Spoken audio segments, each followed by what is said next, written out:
देखिए बच्चों, अभी मैं आपको यहाँ प्रभाजी आसवन बताने जा रही हूँ। प्रभाजी आसवन क्या होता है इसको समझिएगा ध्यान से। जब जो घुलनशील दो द्रव हों, ठीक है, और उनके बीच में अंतर उनके क्वथनांक का क्या हो 25 डिग्री केल्विन से कम हो, तो ऐसे मिश्रण को पृथक करने के लिए हमें प्रभाजी आसवन विधि का प्रयोग करना पड़ता है ना। वैसे सामान्य रूप से अगर कोई भी मिश्रण हो जिसका 25 डिग्री केल्विन से कम हो, ज़्यादा हो, तो वो वैसे साधारण अलग हो जाता है। लेकिन जब दो और दो से अधिक घुलनशील द्रवों के बीच का क्वथनांक का अंतर 25 डिग्री से कम हो, तो उसको एक विशेष विधि से हम आसवन करते हैं। आसवन का मतलब मैंने आपको बताया था, किसी भी द्रव पदार्थ को पहले गर्म करके अलग कर लेना उसके दूसरे पदार्थ से, और उसको ठंडा करके अलग कर लेना, ये आसवन होता है। यहाँ मैं बता रही हूँ प्रभाजी आसवन विधि क्या है। इसमें क्या है देखिए, वायु से विभिन्न गैसों का पृथक्करण करना, मीन्स अलग करना, तथा पेट्रोलियम उत्पादों से उसके विभिन्न घटकों का पृथक्करण।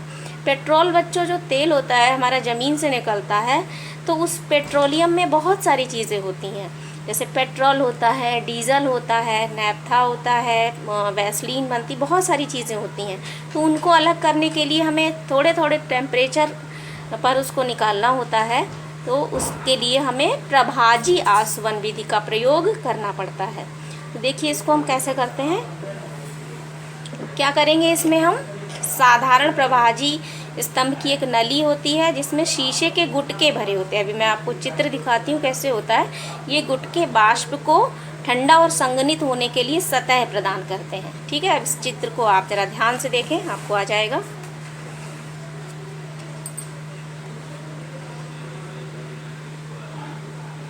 देखिए क्या हो रहा है, यहाँ प्रभाजी आसवन हो रहा है। कैसे हो रहा है उसको ध्यान से समझिए आप। ये आपका क्या है, ये प्रभाजी कॉलम है, इसमें ये कांच के गुटके भरे हुए हैं। ये गुटके क्या करते हैं, जब यहाँ से कोई चीज़ नीचे हम गर्म कर रहे हैं, इस गोल पेंदी का एक फ्लास्क लिया है जिसमें मिश्रण भरा हुआ है, ठीक है, दो मतलब द्रव भरे हैं या कुछ भी चीज़ें हैं, 2 या 3 हैं जिनको अलग अलग करना है, तो हम इसको क्या करेंगे, यहाँ से गर्म करेंगे। गर्म करके क्या करेंगे, इसकी वाष्प जैसे यहाँ बनेगी, यहाँ एक कार्क से ये फिट है इससे, तो ये वाष्प यहाँ जाके ये कांच के इनसे टुकड़ों से टकरा के क्या हो जाएगी, ठंडी हो जाएगी। और यहाँ ये देखिए थर्मामीटर लगा हुआ है, ये इसका तापमान नापेगा। तो मान लीजिए हमें पता हो कि किस ताप पर कौन सी चीज़ होती है, खौल जाती है, उबलती है, तो उससे पहले ही हम क्या करेंगे, ये इसे नाप लेंगे।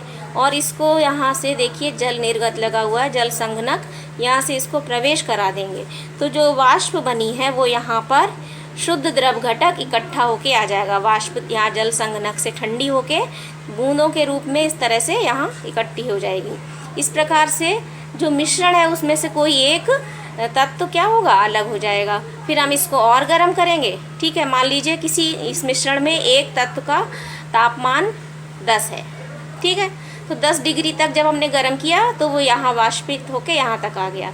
इसके बाद हम और गर्म करेंगे, 20 पर है दूसरा, तो फिर दूसरा यहाँ इसको हटा देंगे, दूसरा यहाँ लगा देंगे, तो वो दूसरा जो तत्व होगा वो भी संघनित होके यहाँ पर ठंडा होके दूसरे पॉट में यहाँ एकत्र कर सकते हैं। इस प्रकार हम इस प्रभाजी आसवन से एक मिश्रण है उसमें कई सारी चीज़ें मिली हुई हैं, तो उसको अलग कर सकते हैं। थर्मामीटर के से हम इसका ताप नापते जाएंगे और तत्वों को पृथक पृथक फ्लास्क में क्या करेंगे, एकत्र कर लेंगे। इस प्रकार से प्रभाजी आसवन एक बहुत ही सुगम विधि है तत्वों को अलग अलग करने की।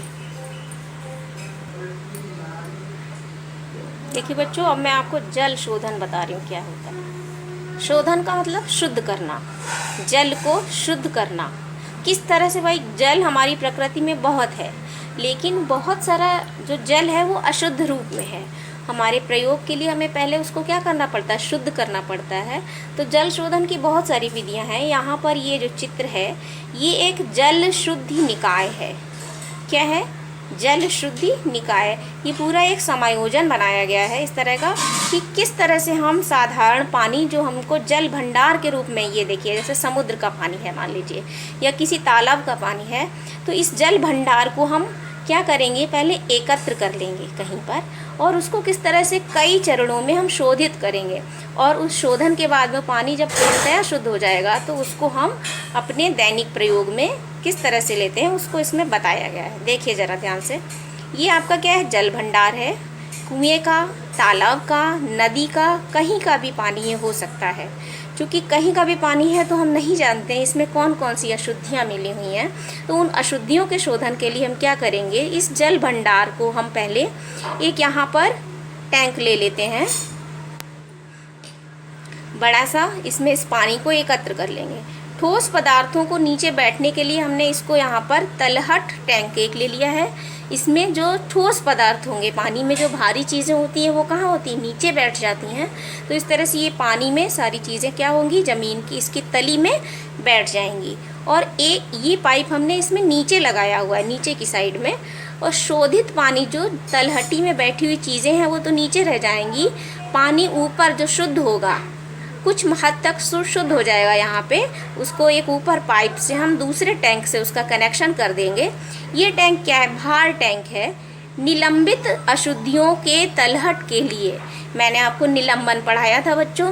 अगर पानी में हम मिट्टी को घोल देते हैं या बालू डाल देते हैं पानी में, मिट्टी मान लीजिए मिट्टी, तो मिट्टी क्या होती, घुल तो जाती है लेकिन वो पूरी तरह से पानी में नहीं घुलती। जैसे ही पानी को थोड़ी देर छोड़ देते हैं तो वो क्या होती, पानी के यहाँ तले में बैठी रह जाती है।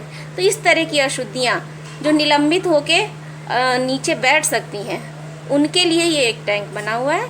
यहाँ पे हमने इसको इसमें ले लिया है। फिर इसका हमने कनेक्शन कहाँ कर दिया है, अगले पाइप से इस छानक टैंक में कर दिया है। हाँ, अब इस छानक टैंक पे आप नज़र डालिए, इसमें जो है ना कई ऐसी चीज़ें पड़ी हुई हैं जिससे पानी की अशुद्धियों को सतह से धीरे धीरे करके पानी को शुद्ध किया जाएगा। इन सतहों में क्या है, उनको आप बहुत ध्यान से देखें। इसमें सबसे पहले नीचे की सतह पर मोटे कंकड़ डाले गए हैं, जैसे बजरी टाइप, है ना। फिर क्या किया गया, कुछ बारीक कंकड़, मोरंग के तरह के छोटे छोटे कंकड़ों को एक परत बिछा दी गई। पहली परत मोटे कंकड़ की है, फिर थोड़ी सी पतले कंकड़ों की परत है, फिर उसके बाद बालू डाल दी गई है।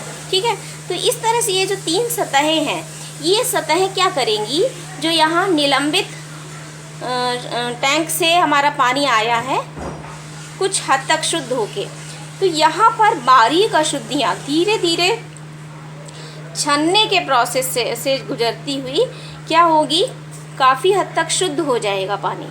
और ये जो शुद्ध पानी है वो यहाँ से आप देखेंगे, ये सब नीचे इसकी तलहटी में 3 स्तरों में गंदगी बैठ जाएगी और शुद्ध पानी इस पाइप से हमारा या इस टैंक में ले जाएंगे। ये क्लोरीनीकरण टैंक है। यहाँ पर क्या किया जाता है बच्चों, क्लोरीन गैस पास की जाती है। क्लोरीन जो है ना बैक्टीरिया मारने का एक हमारा साधन है। तो क्लोरीन गैस जब हम इससे गुजारते हैं, इस टैंक में इस पानी को डाल देते हैं और क्लोरीन गैस डाल देते हैं, क्लोरीनीकरण टैंक है ये, तो पानी पूर्णतया शुद्ध हो जाता है। ठीक है ना, पूर्णतया ये शुद्ध पानी जो है ये हमारे घरों में सप्लाई कर दिया जाता है। ठीक है, तो जो सप्लाइड वाटर है वो कहाँ से आता है, वो इसी तरह से किसी बड़े जल स्रोत से लिया जाता है। उसमें पहले मोटी अशुद्धियों को टैंक में बैठा लेते हैं, फिर यहाँ निलंबित अशुद्धियों को बैठाते हैं, फिर इस टैंक के में 3 सतहों से वो पानी डाला जाता है। धीरे धीरे वो पानी शुद्ध होके काफ़ी हद तक 80% तक लगभग शुद्ध हो जाता है। फिर इसको हम इस बैक्टीरिया मारने वाले टैंक में डाल देते हैं जिसमें क्लोरीन पड़ी होती है, और भी बहुत सारी चीज़ें हैं जिनसे हम उसको पानी को शुद्ध करते हैं। यहाँ पर लेकिन क्लोरीनीकरण अपनाया जाता है। इस तरह से ये पानी 4 चरणों से गुजरकर 1, 2, 3, 4 पूर्ण रूप से शुद्ध हो जाता है, जो कि हम अपने घरों में प्रयोग करते हैं। तो ये बच्चों जल शुद्धि निकाय है, इसके द्वारा हमने जल शोधन की एक बहुत ही महत्वपूर्ण विधि का अध्ययन किया है। देखिए बच्चों, जल शोधन की एक और विधि है क्रिस्टलीकरण। क्या? क्रिस्टलीकरण। तो इसको देखिए कैसे करते हैं। क्रिस्टल क्या होता है, क्रिस्टलीकरण विधि का उपयोग ठोस पदार्थों को शुद्ध करने में किया जाता है। ठोस पदार्थ, ठीक है ना। उदाहरण के लिए समुद्री जल से जो हमें नमक प्राप्त होता है, आप जानते हैं नमक हमको कहाँ से मिलता है, समुद्र से मिलता है। उसमें बहुत सारी इम्प्योरिटीज़ होती हैं, अशुद्धियाँ होती हैं। तो उनको शुद्ध करने के लिए हम क्या करते हैं, इन अशुद्धियों को दूर करने के लिए क्रिस्टलीकरण विधि का प्रयोग किया जाता है।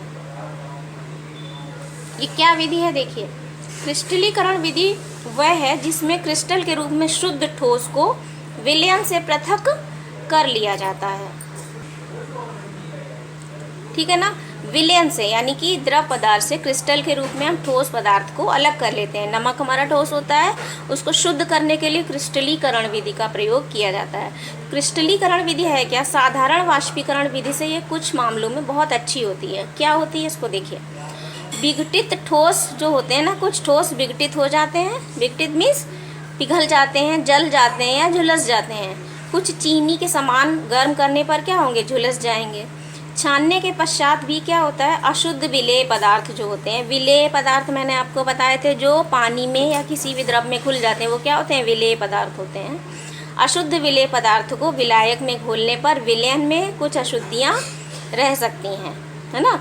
वाष्पीकरण होने पर ये अशुद्धियाँ ठोस को दूषित कर सकती हैं। तो ये आपकी बच्चों क्या है, क्रिस्टलीकरण विधि है।